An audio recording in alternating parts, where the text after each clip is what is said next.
Hello and welcome to the local history of Northern Kentucky. My name is Kate and today we're going to be talking about our Mackoy family collection in Faces and Places. And the Mackoy family collection contains photographs, albums, letters, documents, and scrapbooks relating to the history and genealogy of several generations of the Mackoy family of Covington. So we'll talk about the family and we'll focus more on the photographs today. But also don't forget to visit our GenKey database to view letters, documents, and those other records from this collection. So these items are from the papers and personal files of Harry Brent Mackoy, and this collection was donated to the Kenton County Public Library from Betsy Schramm. And this video accompanies another that we're doing this month, so after this be sure to watch our Adventures in the Archives video to learn more about another recent Mackoy donation and how that is related to this collection. So we'll begin with Harry Brent Mackoy, as these items come from his personal files. So although the photos that we'll be seeing are from his collection, there was no photograph of him included, so this is the only one not from our database, but it does come from an ancestry user, as noted there at the bottom. And so Harry was born in July 1874 in Covington to William Hardy Mackoy and Margaret Chambers Brent Mackoy. He had three siblings, a sister named Daisy, who was born in February 1870, and she only lived for a day. And he also had a brother named Lewis, born in 1872, who died at the age of 25, and a sister named Elizabeth, born in 1879 and died in 1942. Harry was a prominent attorney, and he was educated at the University of Virginia and at Yale University before he received his law degree from the University of Cincinnati. He was a member of the Commission to Revise Kentucky Statutes from 1936 to 1948, and he was appointed by Governor A.B. Chandler to the commission when it was created. He also served as the president of the Kentucky Bar Association and the Kenton County Bar Association. Harry Mackoy married Ruth Barrington Sumrall, and the couple had 4 children, Harry, Margaret, Ruth, and Isabel, and they spent time living in a home on Greenup Street in Covington before settling in Crescent Springs by 1930. Harry's wife Ruth died in 1936 at the age of 52, and in 1941, Mr. Mackoy moved from his Crescent Springs home into Cincinnati. He maintained his law offices in the First National Bank building in Cincinnati for many years, and he also served as president of the Literary Club in Cincinnati and was a well-known genealogist and historian. After practicing law for over 50 years, he retired in 1948, and he passed away on at his home on Park Avenue in Walnut Hills in 1952 at the age of 77, and services were held at the First Presbyterian Church in Covington, and he was buried at Highland Cemetery in Fort Mitchell.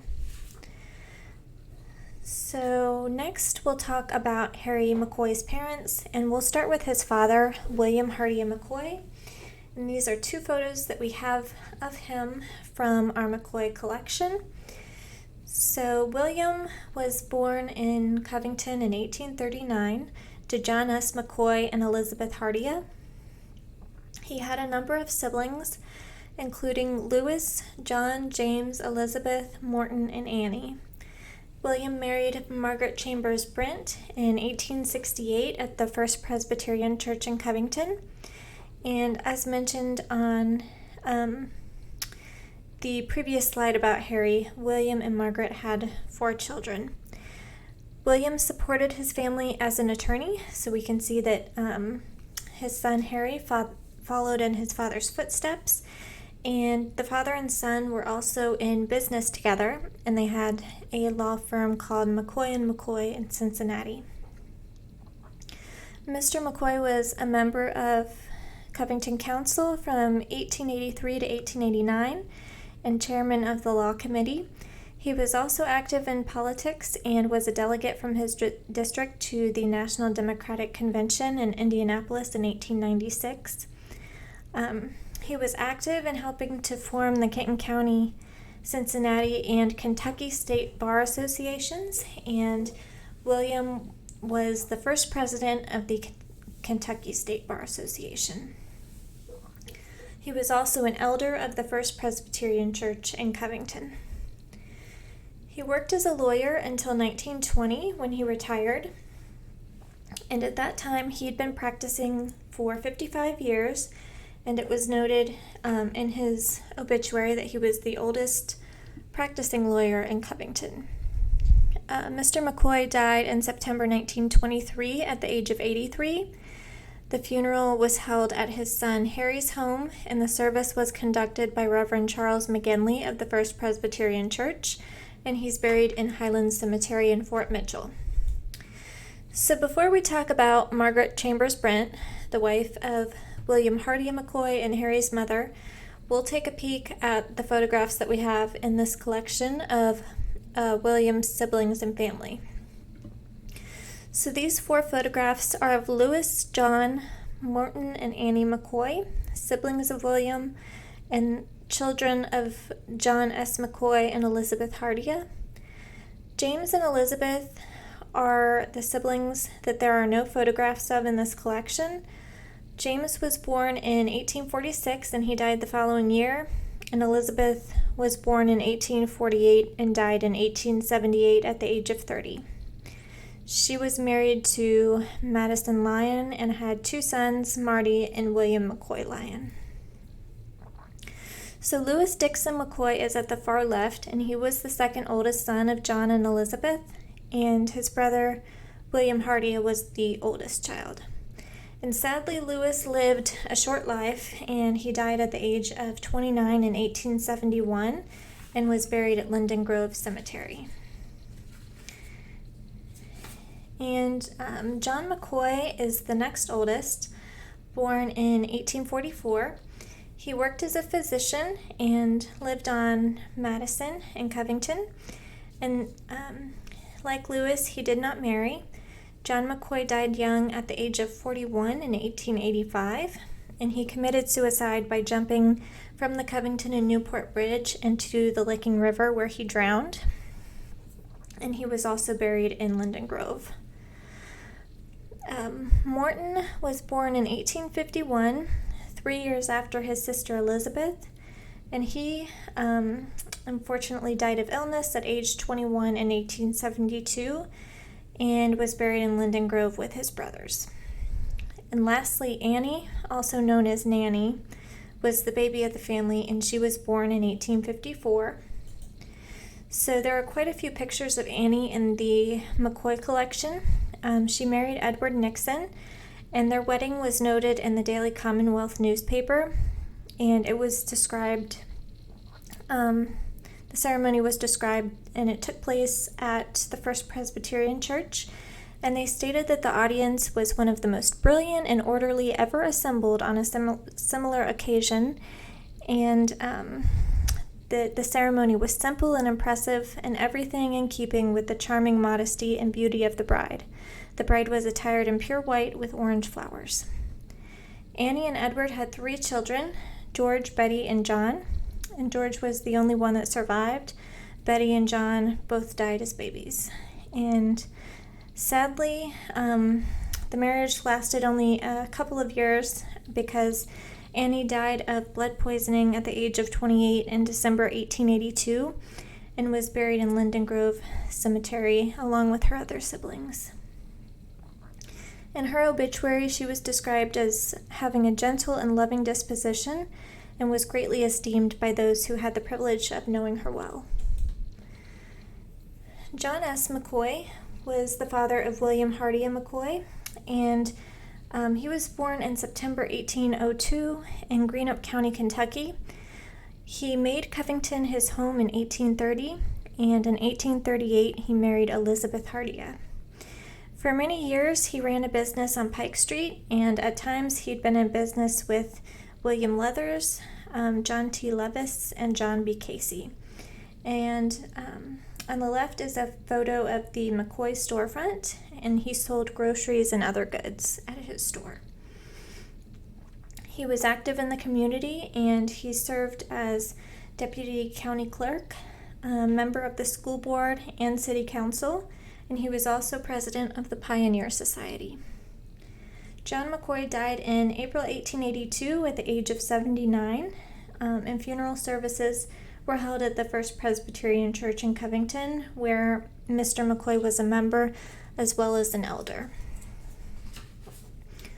So now we'll move over to the maternal side and talk about Margaret Chambers Brent McCoy, and she was the mother of Harry Brent Mackoy. So she was born in 1846 in Paris, Kentucky, to Hugh Brent and Margaret Taylor Chambers. And the photo on the left shows her around age 16, and then the one on the far right was taken in 1898, a year before her death. She married William Hardy McCoy in 1868 in Bourbon County, and within our Genki database we have images of a number of letters that she wrote, as well as an application that she'd completed for membership to the Daughters of the American Revolution. Her grandfather, also named Hugh Brent, was a soldier in the Revolutionary War. She died in 1899 at the age of 53 from heart disease, and she was buried in Highland Cemetery in Fort Mitchell. So Margaret had several siblings, and she was the baby of the family. Her oldest sister, Elizabeth L. Brent, was born in 1827 in Bourbon County and married George Cook. And they had two sons, Harry in 1844 and John in 1846.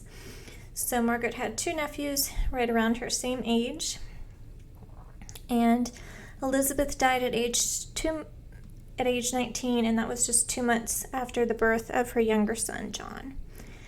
Margaret's next older brother was John Chambers Brent, born in 1829. And he was married to Lucy Page and eventually moved to Fredericksburg, Virginia, dying there at the age of 47 in 1877. And Thomas Young Brent was the third youngest and the only one of Margaret's siblings that we have a picture of in this collection, which is shown here. And he was born in 1835, and he was married to Mary Moore. They had several children, and he fought in the Civil War and was killed at the Battle of Tabb's Bend in 1863, and he is buried at Green River Hill Confederate Cemetery in Taylor County, Kentucky. And last is J. Harry Brent, born in 1842, and he married Elizabeth Chambers, and they had 4 daughters and 1 son, and Harry worked as a lawyer in Bourbon County. And he outlived all of his siblings, dying at age 83 in 1925. There are many additional photographs in the McCoy collection of various relatives and friends of the family. So here are a couple, and on the far left is Miss Ada Anderson of Paris, Kentucky. She nursed Harry McCoy's grandmother Brent during her final illness, and then in the middle is Virginia Harris, who went by Jenny. The back of the photo notes that she was William Hardy McCoy's former sweetheart, and she later became Mrs. James Van Vost and died in 1908. And the woman on the right with her dog is unidentified in this collection. So this is an image of our Faces and Places database where you can access photographs from the McCoy collection and others. And this is accessed by going to facesandplaces.kentonlibrary.org. And you can also head over to our Genki database to view other materials from the collection, such as correspondence, scrapbooks, and Margaret Brent McCoy's application for membership for the Daughters of the American Revolution. And if you have any questions, please give us a call at 859-962-4070 or email us at history@kentonlibrary.org. Thank you for watching.